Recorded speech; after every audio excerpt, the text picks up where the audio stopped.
Assalamualaikum warahmatullahi wabarakatuh. Anak-anakku yang Bapak banggakan, apa kabar? Semoga kita senantiasa ada dalam keadaan sehat walafiat. Setelah dalam video sebelumnya kita mempelajari tentang penjelajahan samudra yang dilakukan oleh bangsa Eropa, yaitu Portugis, Spanyol, Belanda, dan Inggris. Nah, di video kali ini kita akan coba bahas praktek kolonialisme dan imperialisme yang dilakukan oleh kongsi dagang yang berasal dari Belanda, yang juga merupakan perusahaan multinasional pertama di dunia, yaitu VOC. Baik, mari kita langsung mulai saja.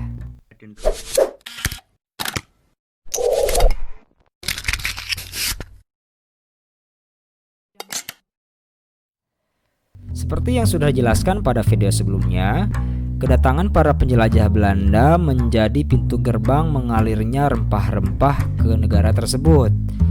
Tergiur akan keuntungan yang sangat besar, kongsi-kongsi dagang Belanda berbondong-bondong datang ke Indonesia. Kongsi-kongsi dagang tersebut saling bersaing, bahkan berkonflik satu sama lain, baik kongsi dagang yang berasal dari Belanda maupun yang berasal dari negara lain seperti Portugis dan Inggris. Persaingan antara kongsi dagang Belanda yang membuat kerugian bagi bangsa Belanda sendiri, yang menyebabkan pemerintah dan parlemen Belanda pada tahun 1598 mengusulkan agar antar kongsi dagang Belanda bekerja sama membentuk sebuah perusahaan dagang yang lebih besar. Tentu saja berawal dari konflik yang terjadi antar kongsi dagang Belanda, maka pemerintah dan parlemen Belanda mengusulkan agar mereka bisa bekerja sama membuat suatu kongsi dagang yang lebih besar. Pada tanggal 20 Maret 1602 secara resmi dibentuklah kongsi dagang VOC, Verenigde Oost-Indische Compagnie, atau dapat disebut kongsi dagang India Timur. Kenapa ada Timur? Karena ada kongsi dagang India Barat, yaitu GWC, Geotroyerde West-Indische Company, yang terletak di wilayah Karibia. VOC adalah kongsi dagang Belanda untuk India Timur dan GWC adalah kongsi dagang Belanda untuk India Barat. Di kalangan orang Indonesia, VOC memiliki sebutan yang populer, yaitu company atau company. Company sendiri berasal dari salah satu kata kepanjangan dari singkatan VOC.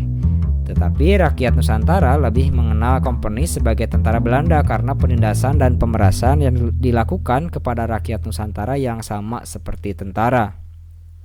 Karena apa yang dilakukan oleh kongsi dagang tersebut sangat kejam, seperti halnya yang dilakukan oleh tentara, maka orang-orang Indonesia menyebut orang-orang Belanda dengan sebutan company. Setelah lahirnya VOC, membuat persaingan antara kongsi dagang Eropa semakin ketat, terutama perebutan hegemoni perdagangan di wilayah Nusantara. Jadi bukan hanya Belanda saja yang memiliki kongsi dagang, ada juga Inggris dan Portugis. Mereka sama-sama bersaing ingin memonopoli perdagangan di wilayah Nusantara.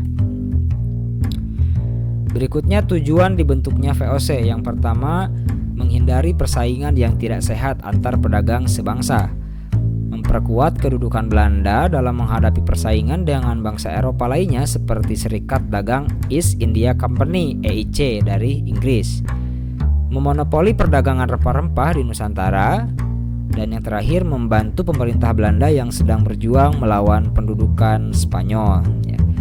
Pada dasarnya inti dari tujuan VOC adalah menghindari persaingan yang tidak sehat antar pedagang Belanda. Nah, sebagai sebuah kongsi dagang, VOC memiliki sebuah hak istimewa atau hak oktroy yang diberikan oleh pemerintah Belanda. Apa saja itu? Yang pertama, melakukan monopoli perdagangan. Monopoli perdagangan yaitu ketika suatu pasar dikuasai oleh satu penjual. Jadi hanya VOC saja yang bisa menjual produk rempah-rempah, yang lain dilarang untuk melakukan penjualan. Itulah yang disebut dengan monopoli, ketika hanya satu penjual saja yang dapat menjual barang.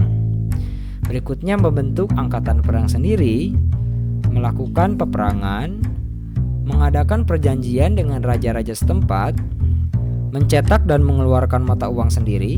Perlu diketahui bahwa sebelum memakai mata uang VOC, masyarakat Indonesia memakai mata uang koin yang dikeluarkan oleh masing-masing kerajaan di Nusantara. Berikutnya, mengangkat pegawai sendiri, dan yang terakhir, memerintah di negeri jajahan. Salah satu contohnya yaitu penyerahan kekuasaan Kerajaan Mataram terhadap VOC pada tahun 1749. Dari yang sudah dibacakan tadi, coba kita perhatikan VOC yang sebagai kongsi dagang atau persekutuan dagang memiliki hak yang istimewa selayaknya sebuah negara. Maka VOC disebut sebagai negara di dalam negara. Ya, karena memiliki hak-hak istimewa selayaknya sebuah negara. Kebijakan-kebijakan VOC. Yang pertama ada pemberlakuan pajak kepada rakyat. Berikutnya menyingkirkan pedagang-pedagang selain orang Belanda. Melakukan kebijakan ekstirpasi, yaitu menebang kelebihan jumlah tanaman agar produksinya tidak berlebihan sehingga harga tetap stabil, yaitulah yang disebut dengan ekstirpasi. Berikutnya mewajibkan petani menanam tanaman tertentu dengan harga yang sudah ditentukan VOC. Jadi petani sudah tidak bisa bebas lagi menanam apa yang dia inginkan, melainkan hanya menanam apa yang diinginkan oleh VOC. Berikutnya Hongi Tochten merupakan kegiatan yang dilakukan untuk mengawasi perdagangan VOC dari adanya penyelundup. Ya, Hongi Tochten atau pelayaran Hongi. Jadi sebuah pelayaran yang dilakukan oleh VOC agar tidak ada penyelundup atau tidak ada penyelewengan. Ya, itulah kebijakan-kebijakan VOC yang tentu saja menyengsarakan masyarakat Nusantara pada saat itu. VOC merupakan sebuah organisasi yang dipimpin oleh dewan yang beranggotakan 17 orang direktur, sehingga disebut Heren 17 atau Dewan 17.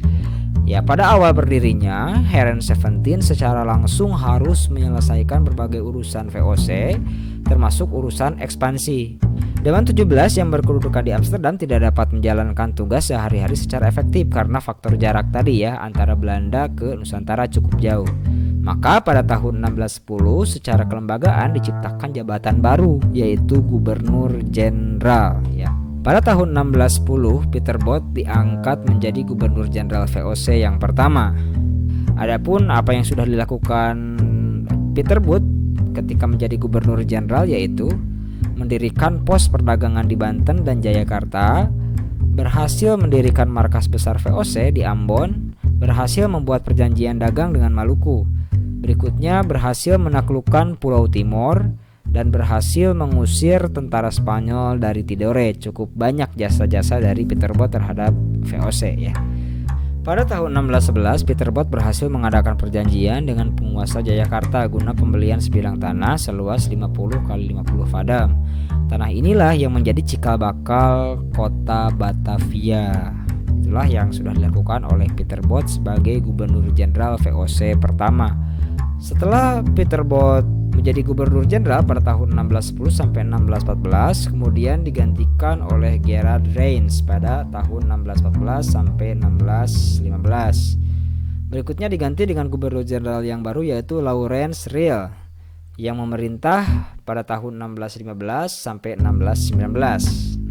Sejarah mencatat ketiga gubernur jenderal tersebut belum berhasil memonopoli perdagangan rempah-rempah di Maluku dan Kepulauan Banda yang merupakan misi besar dan utama dari dibentuknya kongsi dagang VOC ya.